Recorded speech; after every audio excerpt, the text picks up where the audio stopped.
Hi guys, I am Rich-lyn Belgica. Hi, I am Grace Bea. I'm Cassandra Vanessa Bayobo. I'm Shairy Bellen.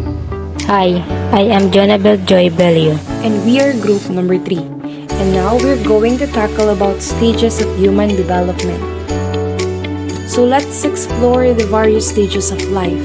Stages of human development. Imagine 2 children born in the same town in the same year to families with similar socioeconomic statuses. One child grows up to be assertive and confident, while the other grows up to be timid and shy. The study of the stages of human development can help explain the reasons for these differences and much more. What is human development exactly? Human development is a branch of psychology with the goal of understanding people, how they develop, grow, and change throughout their lives. This discipline, which can help individuals better understand themselves and their relationship, is broad. As such, it can be used in various professional settings and career paths. What are the 8 stages of human development? If human development is the study of how people change throughout their lives, how and when does this development happen? Many scientists and psychologists have studied various aspects of human development, including ego psychologist Erik Erikson. He examined the impact of social experiences throughout an individual's life and theorized that psychosocial development happens in 8 sequential parts. What are the 8 stages of human development? Stage 1. Infancy. Trust versus mistrust. Infancy begins when an individual is born and continues until they are 18 months old. This time is largely characterized by the infant's relationship with their caregivers. Infants learn to trust based on how well their caregivers meet their basic needs and respond when they cry. When their needs are met, infants learn that relying on others is safe. When their needs go unmet, infants grow up to be less trusting. If an infant cries out to be fed, the parent can either meet this need by feeding and comforting the infant or not meet this need by ignoring the infant. The conflict is trust versus mistrust. The virtue of the infancy stage is hope. If an individual is adequately cared for as an infant and finds themselves in a challenging situation later in life, they are more inclined to believe that someone will come to their aid. In addition, they learn the first aspects of language. They learn to crawl and possibly walk. They become familiar with their environment. Stage 2. Toddlerhood, autonomy versus shame and doubt. This early childhood stage spans from 18 months to 3 years old. Like in the first stage, toddlers go through this stage responding to their caregivers. Caregivers encourage them to be independent and explore the world on their own. Toddlers will grow up with a sense of self-efficacy. The caregivers hover excessively or encourage dependence. These toddlers grow up with less confidence in their abilities. They want to explore the world and try new things. They may seem adventurous and into everything, however they may also experience times when they are clingy and shy. Their language skills develop quickly.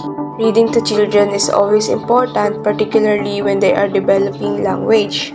They move towards eating more independently, helping with getting dressed, picking up their toys, and getting along with others. The primary conflict is autonomy versus shame and doubt. In addition to autonomy versus shame and doubt, another way to think of the second stage is independence versus dependence. The virtue of the toddler stage is will. Stage 3. Preschool years, initiative versus guilt. The preschool years range from ages 3 to 5. During the preschool years, children learn to assert themselves and speak up when they need something. If their assertiveness is greeted with a positive reaction, they learn that taking initiative is helpful behavior. However, if they're made to feel guilty or ashamed for them assertiveness, they may grow up to be timid and less likely to take the lead. As children grow into early childhood, they continue to change physically, emotionally, intellectually, and socially. At this age, the primary conflict is between initiative and guilt. As with toddlerhood, this is a symptom of their attempts to learn independently and become more fully formed as human beings. Stage 4. Early school years, industry versus inferiority. During the early school years, children are between the ages of 5 and 12. When children begin school, they start to compare themselves with peers. If children feel they are accomplished in relation to peers, they develop a strong self-esteem. If, however, they notice that other children have met milestones that they haven't, they may struggle with self-esteem. They experience extensive physical, social, and mental growth. Middle childhood is marked by increased independence from the family and increased focus on the demands of school, friends, and independent recreational activities. They are able to describe their experiences, thoughts, and feelings, and they want to be liked and accepted by friends, classmates, and teammates. They experience a tension between industry and inferiority. At this stage in life, a child becomes increasingly self-aware. This self-actualization involves social and emotional development. Stage 5. Adolescence. Identity versus role confusion. The adolescent stage is where the term identity crisis originated, and for good reason. Adolescence is all about developing a sense of self. It is between the ages of 12 and 18. This period is forward-looking as teenagers consider their future and invest in social connection, experience physical changes, develop a unique personal identity, become more independent, and are focused on peer relationships. A teenager will explore the different types of roles that they can occupy as an adult. It is a period of all-consuming self-discovery. Most individuals will experience a crisis of identity. The virtue of adolescence is fidelity. A healthy support network will help a teenager to develop the ability to form relationships despite potential differences. Stage 6. Young adulthood, intimacy versus isolation. Young adulthood happens between the ages of 18 and 40. In young adulthood, people begin to solidify their lifelong bonds. Many people enter committed relationships or marriages while others form lifelong friendships. People in this stage are building the social, professional, and financial foundation they need for the rest of their life. A young adult who develops strong friendships in college may feel more intimacy than one who struggles to form and maintain close friendships. The primary conflict of early adulthood is intimacy versus isolation. This tension is based on the presence or absence of intimate personal relationships. The type of development is primarily social. The virtue of this stage is an increased capacity for love. If they establish a solid social network, they will feel connected to and hopefully understood by the world around them. Stage 7. Middle adulthood, generativity versus stagnation. According to Erickson, middle adulthood starts at 40 and ends at 65. The primary conflict during this midlife stage is the tug-of-war between generativity and stagnation. In the middle adulthood, people tend to struggle with their contributions to society. They may be busy raising children or pursuing careers.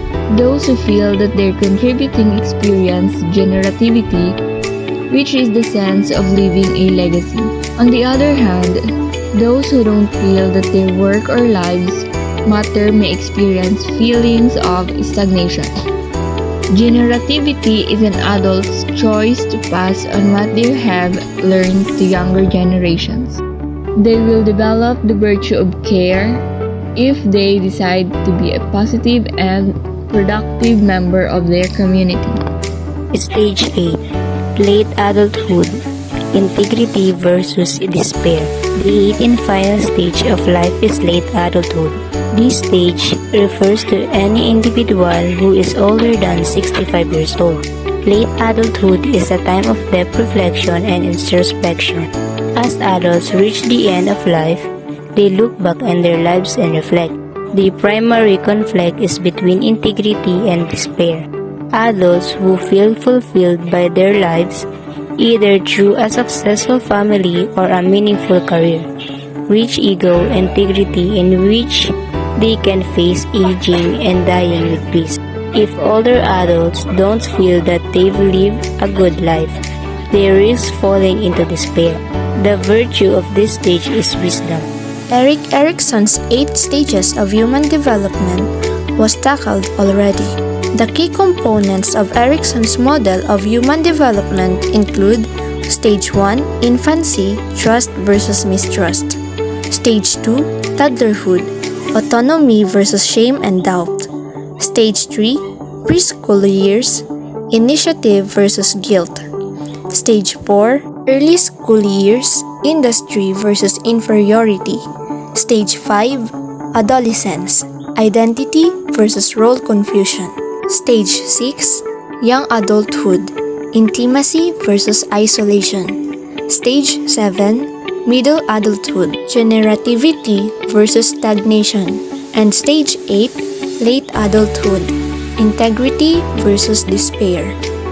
Other theories about the stages of life. Erik Erikson's theory isn't the only one out there for a year. Philosophers, psychologists, and academics have debated the number of life stages and when they occur.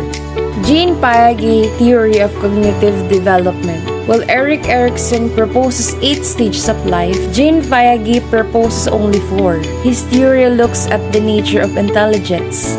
He believes that the way children acquire knowledge determine the progression of mental development. These stages are sensory-motor, birth to 2 years old. Second, operational, which ages 2 to 7. Third, concrete operational, which ages 7 to 11. Fourth, formal operational, 12 years and older. Piaget emphasizes the importance of curiosity and cognitive development. Daniel Levenson's Seasons of Life theory. Unlike Piaget's theory, which ends in the adolescent stage of life, Levenson looks at an individual's entire life. He emphasizes the development that happens as an adult. The Seasons of Life theory consists of sequence, like stages. These stages occur during 2 types of period. The stable period is when we make crucial life choices. The transitional period is when one stage ends and another begins. The major shortcoming of this theory is that the research relates solely to men's experiences. Levenson chose to interview only biological men. Plus Ragel's dimension of development. Ragel's theory doesn't map a uniform process of development. Instead, his theory highlights the unpredictable nature of life. Ragel proposes that personal development happens because of external and internal changes you experience in your adult life. He outlines 4 interrelated internal and external dimensions of development. The internal psychological level includes emotional intelligence and mental capacity. The internal physical dimension describes physical and sexual maturity. The external cultural sociological dimension refers to the expectations and opportunities of society. And last, the external environmental dimension includes the political, physical, and economic context in which an individual lives.